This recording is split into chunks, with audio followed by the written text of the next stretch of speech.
या इनसे कोई बड़ा काम करवाएं जिसमें आपका माली फायदा हो, या डायरेक्ट आप इनसे माली फायदा लें। ये एक सियासी रिश्वत होती है। मेरा 2-3 दफा उन्होंने नाम लिया तो मैंने सवाल अच्छे नहीं किए, तो उन्होंने हाँ जी, तो उन्होंने कहा दफा करो।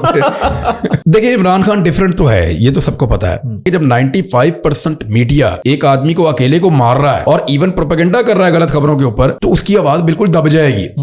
फिर उसकी आवाज सुनवाना मैं समझता हूं कि जिम्मेदारी है मेरी।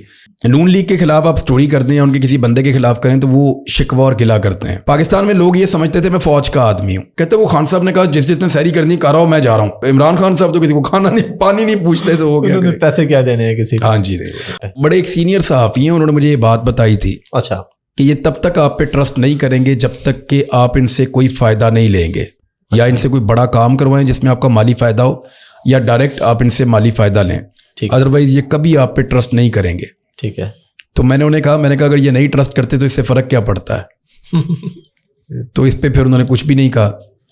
बहरहाल ये इनका वतीरा तो है, ये कोशिश करते हैं। मुझे अगर आज तक कभी किसी ने ब्राइब करने की कोशिश की है तो वो सिर्फ इन्होंने किया और किसी ने नहीं की।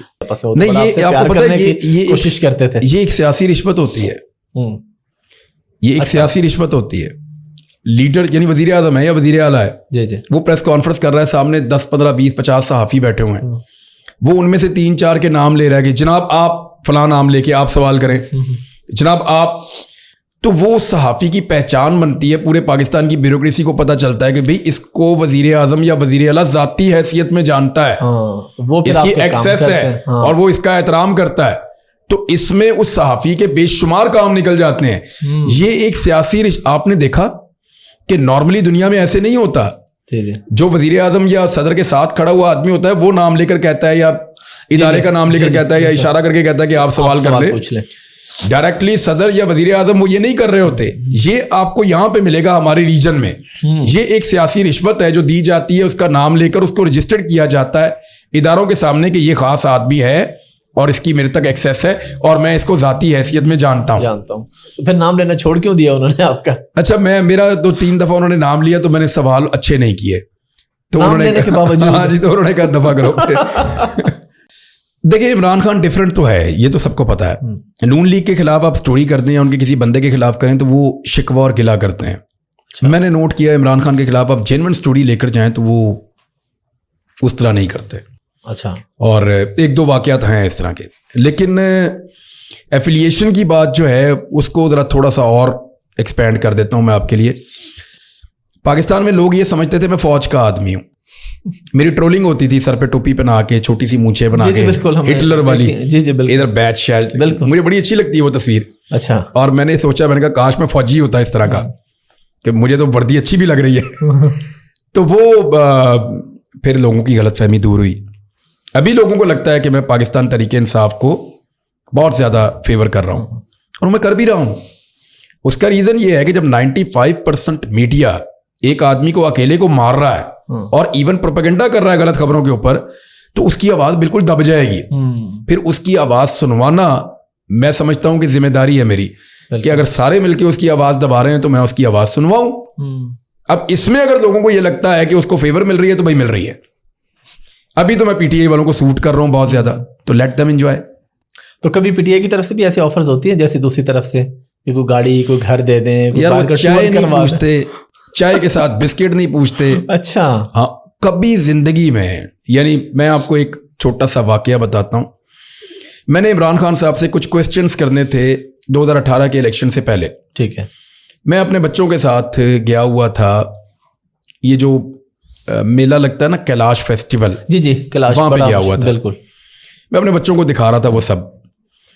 तो वहाँ मुझे कॉल आई, जब मैं निकला वहाँ से सिग्नल आई तो कॉल आई कि जी इमरान खान साहब से आपका टाइम हो गया, तो आपने कुछ क्वेश्चंस करने थे, तो आपने कैमरा पे इंटरव्यू करना है। मैंने कहा नहीं, कैमरा पे नहीं, मैं ज़ाती इन्फॉर्मेशन की कुछ चीज़ें पूछना चाहता हूँ, या आप कल आ जाएं।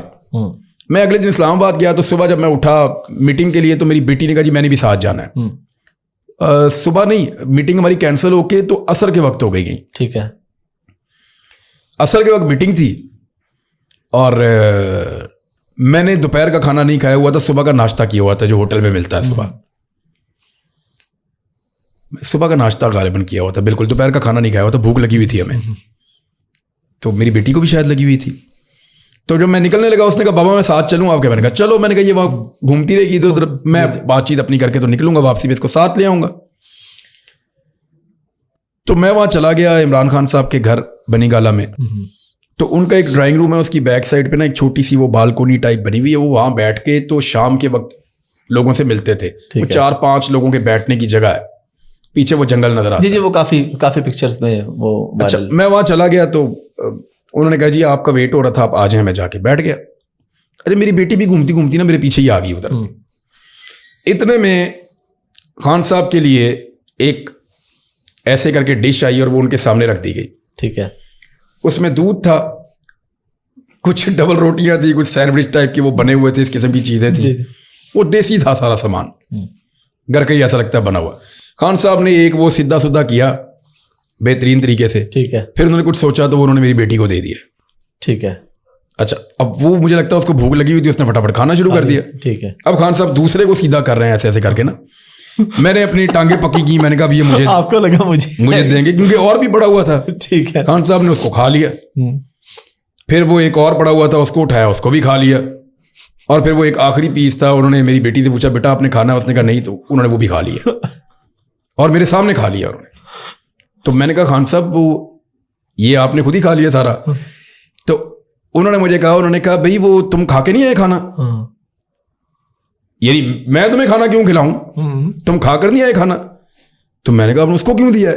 अब इसी तरह मैंने अचानक ही पूछ लिया। उन्होंने कहा यार वो तो बेटी है ना। तो बस वो इतना ही है उनका दीद लिहाज। वो बच्चा हो, छोटा मोटा हो तो चले वो दे देते हैं, वरना नहीं। बेचारा को गरीब खाना मांग ले तो उसको दे देते हैं। नॉर्मली वो आदमी मैंने खुद अपनी आंखों से देखा। मैं ठहरा हुआ था मैरियट में, इनके ना टिकटों के फैसले हो रहे थे। कोई रमजान के दिन थे, कुछ इस तरह की चीजें चल रही थी इनकी। रमजान भी था उस बीच पे कहीं। ठीक है। इनके टिकटों के फैसले हो रहे थे। तो सुबह सुबह मैं सहरी करने के लिए नीचे आया तो पूरी पीटीआई की जो क़यादत है ना, वो सहरी करने के लिए गाड़ियों पे बैठ के तो मैरियट होटल आ गए और आगे सारे सुबह सहरी कर रहे हैं ना। तो मैं उन सबको मैंने पूछा, मुझे 2-4 बंदों का बड़ा क्यूरियस था कि उनको टिकट मिल रहा है या उसको मिल रहा है या वहां से किसको लड़ा रहे हैं, क्योंकि आपको ये इन्फॉर्मेशन मिलती है बतौर साहब। आप असेसमेंट करते रहते हैं कौन कहाँ जीत रहा है, कौन हार रहा है। तो मैं उनसे सवाल जवाब कर रहा था। तो मैंने कहा इधर क्यों आ गए सारे आप लोग ना? उन्होंने कहा मीटिंग हमारी चल रही है, हमने वापस जाना है मीटिंग के लिए। तो मैंने कहा फिर? कहते वो खान साहब ने कहा जिसने सहरी करनी कर रहा हूं, मैं जा रहा हूं। वो उठे। अच्छा, वो बेचारे अपने यानी खर्चे खान साहब ने अपनी सहरी की। वो सारे वहां से बनीगाला से निकले और मैरियट में आके उन सब ने अपने पैसों से सहरी की और फिर वापस दौड़ के गए कि मीटिंग चल रही है। तो ये वो तो किसी को कुछ, इमरान खान साहब तो किसी को खाना नहीं पानी नहीं पूछते, तो वो क्या पैसे क्या देने हैं किसी को? हाँ जी नहीं।